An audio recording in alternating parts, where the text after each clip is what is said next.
will be all right. Good afternoon, everyone. Welcome to the 2024 Allied Healthcare Workforce Outlook. My name is Deb Lewandowski. I am the Director of Partnerships with Health Tech Academy. With me, I've got Joanelle Adajar, and she is the fabulous Director of Nursing for Professional Practice at Kaiser Permanente, Riverside, as well as Moreno Valley Medical Centers.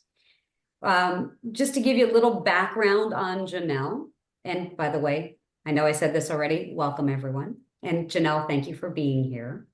My pleasure. So just to give you a little background on Joanelle, Joanelle's got over 16 years of invaluable experience as a registered nurse, both in direct patient care and nursing leadership. Her clinical journey has encompassed pediatrics, home health, med-surg tele, and clinical informatics. She earned her bachelor's in nursing from Loma Linda University, where she later returned to attain her master's in nursing with a specialization in nursing administration.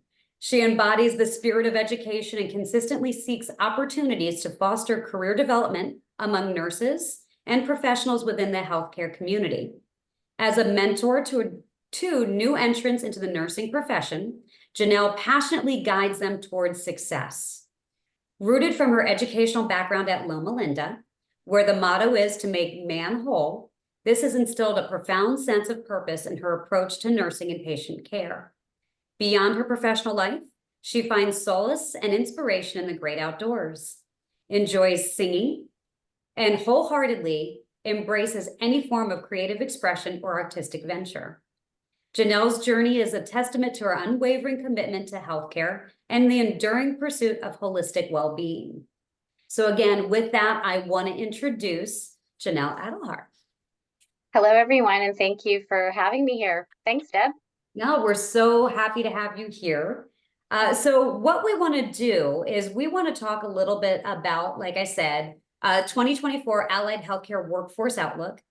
We're going to go over the agenda, and I don't know if my gentlemen behind the curtain want to share our agenda for today along with our PowerPoint. Ron Israel, do you have that up for us? Here we go. All right. Thank you, guys. If you want to move to the next slide.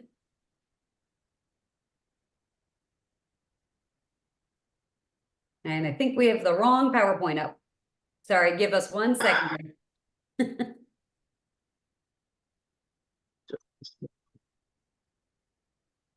So while we're waiting for that, we can always come back to the agenda. Now that we know a little bit about Joanelle and her history in healthcare, and specifically in nursing and allied health, and her passion for education, Joanelle and I have known each other for probably 10 plus years, I would say. And that was in a previous life while I was working at another university, and I saw her passion for education. Joanelle makes it a point to make sure education is available for everybody. Doesn't matter if they're nurses, doesn't matter if they're EVS, doesn't matter if they're any other avenue within the hospital and healthcare system. Joanelle likes to make sure that education is available. So Joanelle, what is your thought on the current landscape, specifically of allied health? Well, Debbie, along with anyone that works within healthcare, of course, our allied health professionals are part of the glue to what keeps hospital systems working, right? We have those that are direct care providers, like our nurses, physicians, physician assistants, but our supportive staff, those that are in allied health professionals, such as your physical therapist, your technicians, they are the ones that really help collaborate with us to continue the full circle of the patient's plan of care. So very much we've seen in general, these staffing challenges and the trends that we need more healthcare providers, and not just in the direct patient care areas, but those that are supportive for us.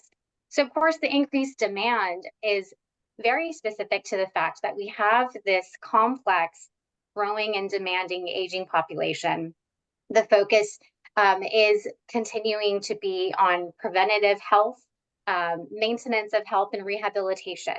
Those of us, of course, that have been in healthcare, we know how much financial strain those in the acute care setting healthcare is for those. So we really want to help our patients in the communities continue to maintain their health and to recover if they do have any instances where they have to be hospitalized.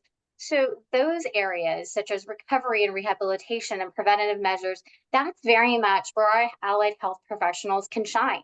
That's where their roles can really help us continue to leverage our health systems and help better our patient. So, those areas, because again, we have advancing of medical technologies, this aging population, the increased focus of preventative care, that's very much where our healthcare, allied health members and physicians can really be leveraged. Yeah, absolutely. We know that the demand for allied health professionals continues to grow, and that creates a diverse career opportunity in various healthcare settings, including hospitals, clinics, rehab centers, like you said, schools, and community health organizations. There's also increasing recognition of the importance of continuing education and professional development for allied health professionals to stay abreast of advancements in their field. And again, like you were talking, when it comes to technology, most organizations are using, most if not all, are using the electronic health records, telehealth platforms, diagnostic equipment, and therapeutic modalities to deliver effective and efficient healthcare. Right. So overall, healthcare views allied health professionals as essential contributors to the delivery of high quality, patient-centered care, and especially with their specialized expertise and their collaborative approach. And focus on a holistic well-being makes them an invaluable member of the entire healthcare team. Right. Which it's basically what you said in a nutshell. So now that we have the proper slide up, why don't we just real quick go over what our agenda looks like for today. So we've already had the introduction. We've got the current healthcare workforce challenges and opportunities, the future outlook of healthcare workers, in-demand roles. We're going to go over a little bit about Health Tech Academy. We'll have a Q&A session, and then we'll have some closing remarks. Does that sound like a plan for you? Perfect. Sounds great. All right. Gentlemen, would you like to move to the next slide? We've already given the introduction to Joanelle. Yes. And this, yep. So we can go past this one as well. Okay, so allied health overview, we just talked about a little bit. And one of the things that I would like to focus on now is talking about some of the staffing challenges within allied health and in the hospitals in general. We know that there's a nursing shortage. We know that there's a shortage in particular allied health roles as well. There are different factors when it comes to these staffing challenges, and they can be geographic location, specific healthcare settings, current state of the healthcare system. At Kaiser Permanente, where you currently work, where do you see those shortages and how do you feel they're being addressed currently? A lot of the areas I interact with mostly, of course, are those technicians that support the nursing units. So those can be like your surgical technicians, sterile processing, as well as large in hospitals. But for areas that are just hospital and outside of the hospital, health pharmacy technicians, it's very high in demand and of shortage. As I mentioned already before, with the complexities already with where health is going, we have such a large aging population. Medication management is really going to be the key. And, just in clinical understanding, when you have these complexities, there's going to have multiple medications, lifestyle changes. So your patients aren't really going to understand how to manage their home. How do they really collaborate this relationship of their personal lifestyle with now treating a disease or a certain symptom? So pharmacy technicians and pharmacists in general are really the key part here. So the allied health providers, in this area are really what's key. So a lot of the challenges we see can be looking at, what are these demands for the patient? How do we meet these demands in general, yet at the same time, not putting so much pressure and that workload on those that are working. In general, I think, we have to be very cognizant of, if we're putting a lot of extra demand from meeting care experience, initiatives in hospital and clinical settings, to at the same time, these complex understandings of diagnoses and medications and treating them, but then also taking care of the workforce themselves. What are the ways to ensure that they have their own self-care, their own way to have respite, and regain that? Retention is a key factor, because of course we know that burnout, job satisfaction is the key. So maintaining those areas is so important and really has the greatest impact for our staffing. If our staff don't feel that they're appreciated, they have a opportunity to either to grow within their own organization, grow within their own profession, as well as they have a voice into how their practice is being done. Then it makes it more challenging, because they can, leave to go to that competitor, or they just leave healthcare in general, just because the demand continues to grow. So for us in healthcare organizations, that's a very key part. In Kaiser Permanente, we have a great way to understand, as you mentioned, kind of this holistic aspect. We, as much as we know, as we're trying to meet our patient care experience needs, making every encounter exceptional with everything that we do. At the same time, we want to focus on the employee themselves. How do we continue to invest in them? What are their needs, whether it's professional growth or if it is their health? How can we support and sustain that for them? So we are really trying to focus on that. Other areas that we've done is this collaboration of work with education, which, like what you guys do as Health Tech Academy, you're collaborating with institutions, academic partners. So Kaiser Permanente has a long-standing relationship with our academic partners. We have education benefits that really helps our workforce, regardless of whether they're clinical or non-clinical, find a way to professionally advance. At the same time, we support them in allowing them to have other benefits so that they can have work-life balance opportunities as well. So it's been, Kaiser Permanente kind of is leading that. We've been known in the healthcare industries as kind of having that workforce that's very collaborative and a partnership. So I think that's been a great benefit.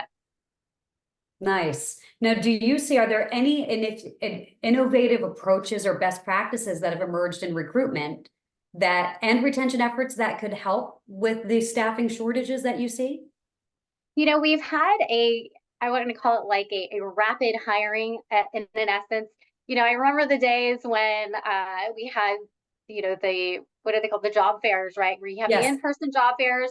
To me, it kind of seemed like, a job on, job dating, like a speed dating for jobs kind of thing. But a lot of the things that I'm seeing now, partnerships with your social media type or your online platform, hiring agencies, such as, Indeed, so healthcare systems, partnering with them, because at the same time, it adds to their workforce, their screening processes. But a lot, again, because now we have technologies, we have these virtual hiring processes. So I know even with Kaiser Permanente, we've increased our virtual online hiring. We're really focusing on that, giving candidates opportunity where you don't have to travel so far in order to make that trip to do so. So we kind of do a lot of the screening and recruitment services. Our recruitment team in general is more in a national scope. It's not necessarily where it's local based or they have to be on site. So again, it's reaching the workforce in a virtual way and having that platform. So that's kind of been some innovative ways. Again, including technologies such as, the AI software that's been around for a while. So kind of understanding those systems to really weed out resumes and professional applications to really see, okay, is this the right fit candidate, just by, those kinds of areas. So that's been kind of, I think, the routine that we've had, and maybe the enhanced part, which is having the virtual interviewing processes. Yeah. So that just rolled into my next question, which was how is technology impacting the demand for allied health professions? Besides just the interview and the recruitment process on that, um, a couple ways I can take that. For one, technology absolutely is growing. One, we have more access to now having technology with the patients in their own home, for monitoring, for tracking, for rehabilitation. So having still those specialized allied health professionals like physical therapy, speech therapy, occupational therapy, in the homes of our patients, you know, these workforce areas have to still know how to manage these technologies, right? We also have very tech savvy patients who want accessibility. So being able to have virtual access, whether that can be doing a consultation with a video conference, Mhm. having that ability to even maybe do the treatment in a virtual aspect, is one area that we can really ensure that access for this allied health provider is still being given to our patient. A lot of ways as well, technology is you can have telehealth and remote work, right? So healthcare systems embracing the flexibility of remote work, the telehealth platform, absolutely is one way that we can be on the next step on that. And then also for the professional themselves, we're in a world now where there's social media.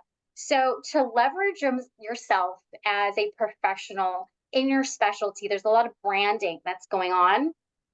Starting your own uh, page, whether that's on TikTok, and showing your specialty expertise, whether that is just, hey, here are some healthcare tips or some tips on, how to address this kind of area, is a way to brand yourself as a professional as well. At the Mhm. same time, that kind of adds to your own recruitment and networking as well, putting yourself out on these online social platforms. So that's another way as well too. And you Mhm. already touched on it though, Deb, about like electronic healthcare records, right? Yeah, Those yeah. aren't going away. Those are very much expanding a little bit more. So of course, there's the allied health technicians who are part of that electronic system. Data analytics and reporting is very much important. So those are still those opportunities as well that technology can even leverage more of those positions as well. Absolutely. Do you believe, and I know you touched on it a little bit with Indeed and AI and having more of a virtual first pass at the interview process. I'm going to kind of tailor us back to staffing. Um, do you believe that technology can help in optimizing the Oh, staffing efficiencies? absolutely. In general, I think technology can definitely be the bridge for healthcare and for care in general, whether that is also with staffing, just because it's so much of an ease of access. You also, as a system, it's a little bit less expensive if you are asking them to just set up a virtual screening. They have the personal devices to utilize. So having that is so much more cost effective too. I think it's an affordable approach also as well. So definitely, I think that really helps you to get accustomed to already the person that you want to see in person, and then maybe have them come in person to then speak to other team members on that one-to-one. So it's a great way to do that. I mean, just like this platform in general, having this Mhm. conversation in a video aspect approach, when you do that in a video setting, it really just helps to uh, assess in a collaborative way. At the same time, it helps to conduct also sometimes in a more relaxed environment, maybe for that candidate. So it hopefully allows them to show up in a different aspect and way, and that recruitment service can kind of really gauge and see more of that interest. So I do a lot of mentoring as well in this aspect. I set up a virtual meeting. I kind of get to see how they are. We get to practice a little bit, and so I can see them. And they might be completely, miles away from me, but it's so quick and easy. So Mhm. absolutely, I see it just continuing as part of the Very staffing nice. and recruitment. Yeah. How do you feel about incumbent staff training? So your existing staff and moving them into those high demand roles or those difficult to fill clinical roles. Meaning, so you've got somebody in EVS, you've got somebody in dietary, you've got somebody that's a unit secretary that wants to get into that clinical role but isn't sure how to get there. Do you foresee or more organizations like yours utilizing their current staff because they understand how the organization works? You know, as an employee, how they are. Do you see that that would be an easier way to fill that gap and of the skills gap versus bringing somebody in off the street that you may not know and not know if they're the right culture fit for an organization? Because Yeah. half the time it's easier to fill the EVS, the dietary, the unit secretary role versus surge tech, PCT, or farm tech, just as an Right. example. So I'd just Right. like to know what Right. your thoughts are with training your internal staff to move or cross train, upskill, Yeah. reskill. Yeah. I think it depends on the individual and what their professional goal is, for one. I always, when I talk to individuals, why are you getting into healthcare? Why do you specifically want to go into this area of healthcare?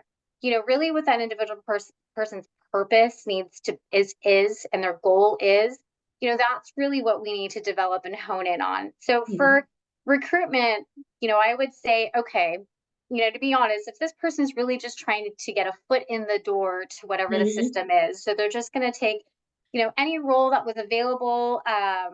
Either they've never heard of it, like EVS, right? Like, what does that really entail? And they think, oh, it's just, cleaning things, it's just doing bathrooms.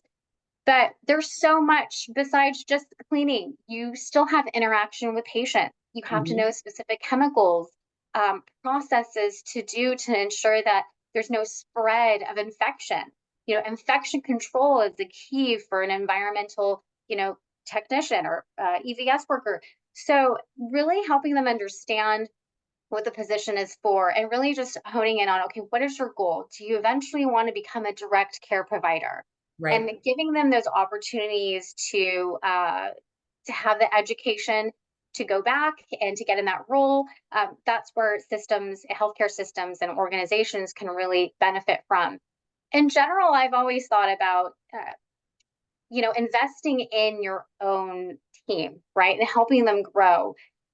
This mentoring process and really mentoring those to continue to move forward is really the key that's going to continue to ensure that you're really nurturing your own workforce. And absolutely, it is easier if I know that, say, I have a nurse that wants to now transition to, say, eventually their goal was to be a physician.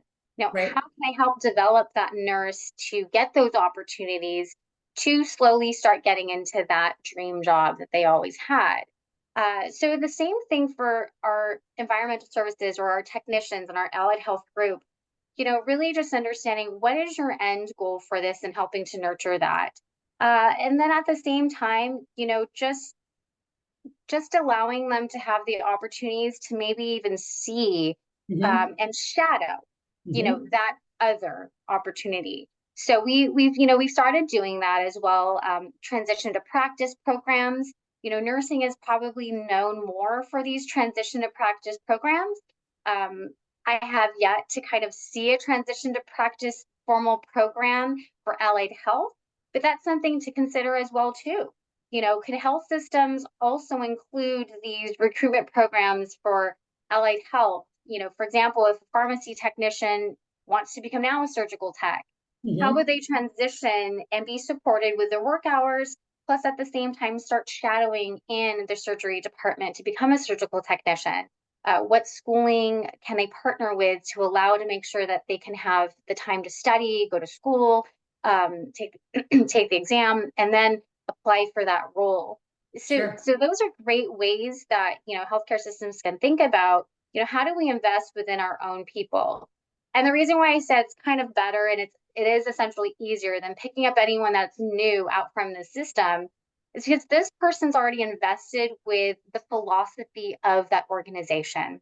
You 100%. know, like, right. So like with, with Kaiser Permanente, why I've stayed for, I think I'm at 16 years now, is really because my own personal philosophy as, as a nurse, as a healthcare provider, to make man whole, that's very much what Kaiser Permanente has. They're the leading healthcare organization for preventative care. And so I really believe in our own values, our own mission statement. And so for many of us, there's a lot of longevity. So when we want to invest with our own, we really need to think about, okay, what can we do to embrace their own philosophy? Does it meet their needs? Is their philosophy even, key? So definitely, if we have everyone that's outside of the system, oh, well, that's not how I've known it, it can be a challenge. We've, I've experienced people who have never heard of Kaiser Permanente before, and it just doesn't fit with their own personal philosophy. So they leave, and absolutely that is understandable. And at the same time, it's something that if we don't want to force anyone to have to, believe in our own values and mission values and statements. So, absolutely that applicant and that future person we want to invest in, it is a little bit easier if it's already of your own, because they've already stayed, they've already, you know, um, been part of the culture.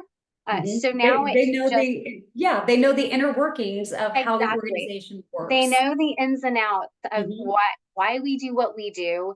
So now it's just elevating their degree, their advancement in their professional career. That's essentially all it is. So it is so much easier to do it that Oh, way. absolutely. I mean, it helps with career, it helps with retention, it helps with career Yeah. progression, it helps with just about anything. You've got a good employee, you want to keep them. It costs Right. more to hire somebody from outside and train them into your ways than it does to promote from within. Absolutely. Yeah. Absolutely. Definitely. How do you see education and upskilling programs help meet the shortages in high demand roles? As I kind of mentioned, education is the key. Having these partnerships is really important. For one, of course, the financial cost, is everyone's question. Well, how much is it going to cost me, honestly? Right? Or do I have to go to school in person? So meeting the work-life balance of our workforce, our staff, is very key, along with, how do we support them financially? So with the healthcare systems, we see these what do they call it, like a pathway, career pathways. Mhm. So it gives them incentives to say, all right, if you advance and you get this certification, or this national certification or this advanced degree, we will advance your pay scale, right? So Mhm. those are those incentives as well. At the same time, if again, like in our hypothesis of, an EVS worker now eventually wanting to become somewhere in the clinical aspect, is what schools are they, what academic partners, right? What schools do they have partnered in place that allows them to have that life balance? So is it an online program strictly? What is the cost to that specific employee? What's Mhm. the out of pocket cost? What benefits can they have? And then at the same time, that healthcare organization has to support that employee to say that, yes, once you get this position, we should have this, position open for you by then, or we know by this time, we'll have more positions available. Those are the ways that really that will, can create this educational, platform and enhance in that. So that's kind of my thoughts on for education and how that can play a role. I love it. And with your role within Kaiser, or how the longevity that you've had at Kaiser, how does Kaiser view online education versus a traditional school? You're very much open to it. Whether or not it's formal, for example, that you are going into a formal university to advance in your academic careers Career. or your Sure. academic degrees, or if it's just even taking a course how to learn something, having that online platform. So Kaiser Permanente, of course, has our own learning module platform, that we utilize for internal annual education. Yet for say, like, I wanted to learn a little bit more about Excel, Uh-huh. then we have an online platform that I can just take a simple course and learn a little bit more so that I can achieve, a little bit more skill and knowledge about this particular area. So we have these opportunities available, Sure. and all of them are strictly online. So are So they all? it allows me to have flexibility of time, Sure. as well too. So Yeah. these courses that you're taking, are they all currently embedded in your learning management system, your LMS system? Yes. Yes, they are. They are. And do they cost additionally, or are they just available for every employee? Do they have to get approval from their leader, their No, they're department lead? actually, it is just part of our own platform. There's no additional cost to us. Nice, So it is already embedded in our own LMS. nice. It's not, again, the required uh, online learning. It's things that are just adjunct to what we want to support. I've actually done the same, as the director, I have some of my direct reports. I've asked them to say, you know what, why don't you look into this topic to advance? For example, someone that's a little bit new into project management, we have a Mhm. module, of course, about project management basics, some things. And so that was something that we worked on for their annual goals and their professional goals that, let's put this in place for your professional development plan to complete one of these courses on project management. And then after that, kind of discuss that. So these are all great ways to continually invest with your workforce, allow them to have the growth and the flexibility. It's not required, it's optional. Yet if they want to choose to do the formal classroom, the formal education with a university, we have several partnered academic, Institutions. platform institutions, yeah, to work with. Yeah, yeah, And then you also have training providers as well, and because yeah. not everything is necessarily degree focused. You Right. do have certification options. You do have non-certification options for people that just want to continue on and learn a specific, like you said, like Excel or project Yeah. management or something like that.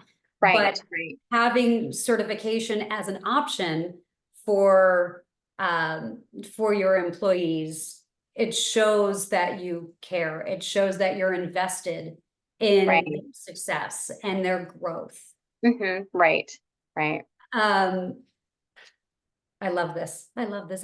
We both know how important education is, Yeah. given our backgrounds and knowing that having the ability, having the flexibility, knowing that not every school is right for every person, not every person is right for every school or learning institution.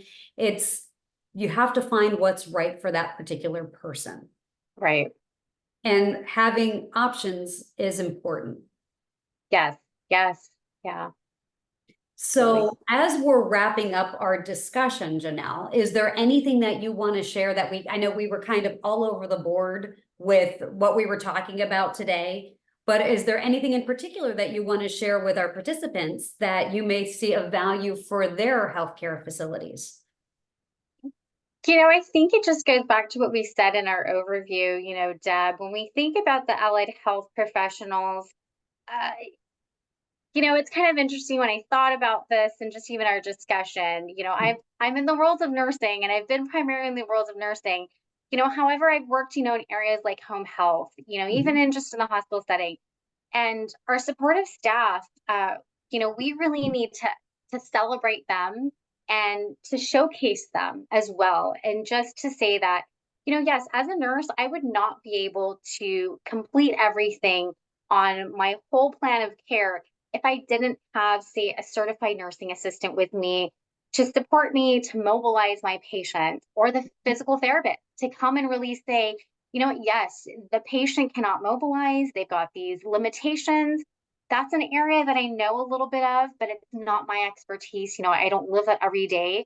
So, very much, this collaborative working environment is so key that we really showcase to the patients that, when it comes to your health care, it's not just the nurse and the doctor, it's not just the doctor. There's going to be other members of the team that really encompasses your whole healthcare team, because it isn't just going to be in the hospital, but there's a whole group that needs to support you at home, right? So those definitely need to continue. So I love really just asking people when it comes to why choose healthcare, what is their focus on? And really, for us as healthcare systems, to nurture and tap into whatever that why is. I think for anyone that comes into healthcare, there should be a why.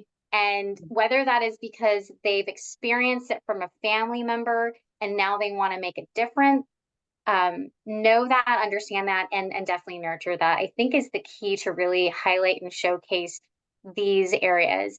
And, I love that, we're really highlighting, allied health. You and I had these conversations, and that's why I was like, oh, I love it. Please tell me what exactly is healthcare, Health Tech Academy, and how can we, partner in the future? Because it's so important. As much as of course I want to support nursing, I love nursing, but there's such a large area for preventative health, for rehabilitation. And that is where allied health really, highlights their expertise. And so we really want to leverage those areas. I just remember as a nurse and working with some orthopedic patients, seeing the change from, post-surgery and then slowly mobilizing and then being able to now go home and then continuing that care. It was just so awe-inspiring to be like, wow, I helped make that difference for this patient to feel normal, get back to their home, get back to where they serve. And that's where these allied health providers can really feel that difference, can make that difference. So yes, Absolutely. so excited, Absolutely. to showcase them and recruit for them, however you need And it. celebrate, absolutely, and celebrate them. I love it. So we Yeah. do have a question in the chat. Okay, great. So Key's got a question. It says, what do you think hospital associations can provide to support the hospital workforce in getting more people interested in healthcare? Wow, what can they do? Essentially, I think just highlighting these aha difference moments. Your patient care experience moments, I think, is the best way to highlight that. Many healthcare systems, they get, patient surveys, patient satisfaction surveys. But if you start really highlighting these pieces of the why, right? Like, we do this because this is the difference that you can make. So then it doesn't seem so scary. I think, unfortunately, we went through the pandemic and the COVID situation where it was very demanding, it was very scary. We lost a lot of people out of healthcare, and now they're trying to come back in.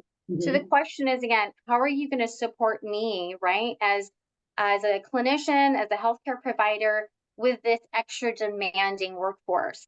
So a lot of the things that we can do is to show also what are the supportive measures that we can give you. What's the work-life balance benefits that we can provide them as well. Again, how can we showcase that we give you the opportunity for respite, also have the amount of staffing provided to them as well. That's always a key aspect, and every person, every clinician I know always asks, well, what's staffing like? What's my workload going to be like? And then the opportunities, again, of just to showcase how we celebrate them, or how they can even have their own voice in their own practice. Those are some ways that I know we could support, the hospital workforce and become more interested to stay or to now get into it. So Yeah, do so you, key. yeah, that's great. Do you think that the hospital associations can highlight more of the success stories of the employee or of a patient? Do you I think think, that could be a yeah, way? I think that would definitely be a great way to, as well, is to showcase both, from the patient's perspective, as well as from the actual workforce themselves. Um, if I hear my own peer highlighting a specific success and maybe their why, I would probably be a lot more interested and have more of an, buy-in if it's a peer versus someone else of the leadership. And then Yes. for patients as well, same thing, hearing that difference of like, wow, I made a difference in that patient's lives, or that person had, that effect to a patient that can, tug at my heartstring as well. So that would be a great way to do that. Yeah. So personal experiences. Most people have had some kind of personal experience with healthcare, whether it's themselves, a family member, a friend that they know. And like for me personally, I know I am not supposed to be a clinician. I'm supposed to be working with clinicians and helping getting them the education that they need. And you've heard me say this over the years, Joanelle, that I love nurses. I love allied health workers. I love everybody that works in a hospital system or in healthcare. I just know that is not my wheelhouse. The first time Right. somebody threw up, I'd be done. And you'd be Right. walking me off a ledge because that is something I cannot deal with. Yeah. And Yeah. every person in every healthcare organization that I have talked to, they have that one thing they cannot deal with. Yeah. And so like most nurses, they're like, I cannot be respiratory therapist. I cannot handle Right. this. Yeah. Yeah. And vice versa. It's the other way around with respiratory therapists can't deal with other bodily fluids Yes. coming out Yeah. Yeah. of the patient. So it's a lot of it is you have to have a calling. Right. Absolutely. Yes. You have to have a calling. Yes. Yeah. And there are a lot of people out there that get into this particular field because they figure, oh, it's job security, Right. and they burn out really fast. Right. And so Exactly. knowing who and what it is that you want to do in your life will absolutely help with the staffing shortages. Yeah. Because if you know and you can vet those people out that are only in it for the paycheck or only in it just for the job security or only in it just because their parents told them they had to be in it, Right. Right. versus those who have a passion and really care about helping others and being in that role. Right. And that's where I really feel as well too, our academic institutions Mhm. can help be the first ones to nurture that. What is their why? They Mhm. in school and academic is where they hopefully are getting a good picture of the whole facet of what their role is going to be in, how they play a role in the patient's care. Uh, but sometimes it just feels like it's only a task. It's like, oh, just Yes. one class after one class. It's just a checklist so I can get my diploma and be done and then finally find a job. And then when they get to the workforce, it's such a surprise. We still have this like, whoa, I don't think I'm ready for this kind of a Mhm. moment. So then we lose people completely. It's just, it's disheartening, especially all the investment that they worked into. So really, this is where our academic institutions can start really thinking about, let's understand very much what is the why, how we can start nurturing that, how we can expose them to the real world of the workforce that they're getting into in their role.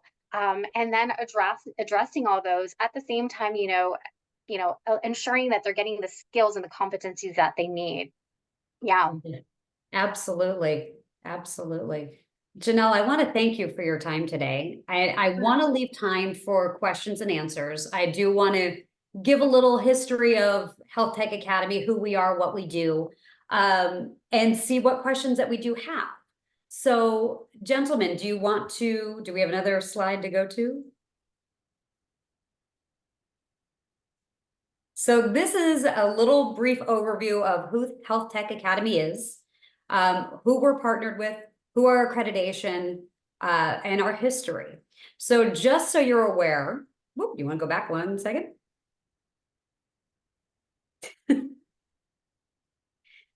Well, I guess we'll continue to move forward. Oh, there we go. So we are headquartered in Austin, Texas, with over 25 years of ed tech experience, and 15 of those are in healthcare. We've got more than 20 coaches with 10 plus years of experience and over 200 students currently in our programs. We are part of the Texas Workforce Commission, National Health Career Association, NCCT, as well as AMT.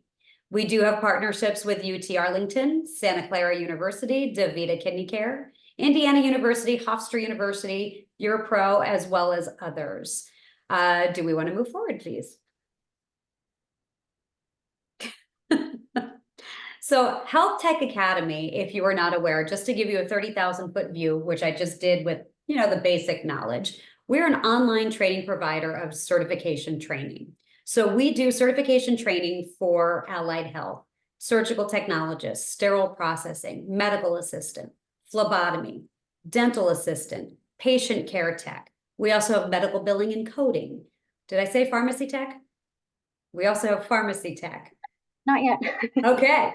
Healthcare IT. I'm usually doing this off the top of my mind, so I'll have to stop and think if I've missed something. And then we just recently launched a CNA program. So what our role is we're completely online for all of the didactic work. So we have the ability to upskill your workforce as well as reskill your workforce, saving time, money, and retaining your healthcare talent better by working with Health Tech Academy to train and empower your team with the skills needed to stay agile and competitive. That's how we upskill your workforce.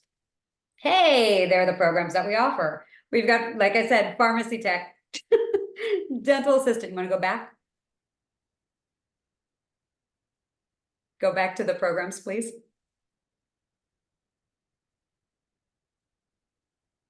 You have to forgive us. There we go. We've, like I said, patient care tech, surgical technologist, medical assisting, medical billing and coding, healthcare IT, phlebotomy, healthcare leadership, and sterile processing. And like I said, we just launched the CNA program. Okay, now we can move forward. Sorry, we're still working out our kinks here.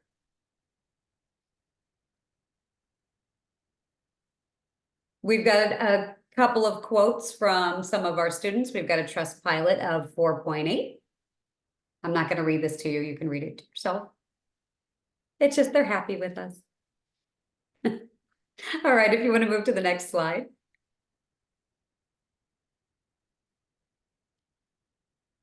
And we've got questions. Well, we've got answers if you have questions. So if you do have questions, if you want to drop it in the chat. Joanelle, I really appreciate you being here. Absolutely. Thank you, Deb. Being a director at Kaiser, I know leaves very little time for you to do some other things, but I do know you enjoy educating and working with people and filling them in on the knowledge that you have. So it's very much appreciated. Absolutely. And I love that we're having the conversations with, the non-nursing aspect of things, even just talking with a lot of our institutions that are partnered, we want to do educational fairs, and I ask them, what about non-nursing, programs that you have? Can you bring those? Can you make sure you have some other information about that? Just because it is an area that, some people are like, well, I want to get into healthcare, but I don't want to be that direct care provider, but I Right. still want to make a difference, with patients. And this is, these are the roles, absolutely, as you listed, that you can. You are there to support still the patient. You're there supporting the physician and your nurse. And sometimes you might be more the one that they will open up to a little bit more, sometimes too. So the difference that allied health, professionals can make too, is, still can be very, very high and elevated. So it's very great that we're having this conversation. Thanks, Deb, for allowing me to be part of that. No, absolutely. And being part of the healthcare team in a collaborative environment is very impactful. So we appreciate it. So we've got a QR code here if you are interested in learning more and talking about Health Tech Academy and how we can help your organization. It would get you directly to me. Again, my name is Deb Lewandowski. I'm the Director of Healthcare Partnerships with Health Tech Academy. And thank you again, Joanelle, for all of your beautiful insight and all of the help that you provide. Absolutely. Thank you. My pleasure. All right. Well, thank you everyone for being here and being part of our webinar. If you do have questions, feel free to reach out. Happy Friday. Have a fabulous weekend. And we look forward to seeing you next time. Thanks, Joanelle. Thank you. Thank you, everyone.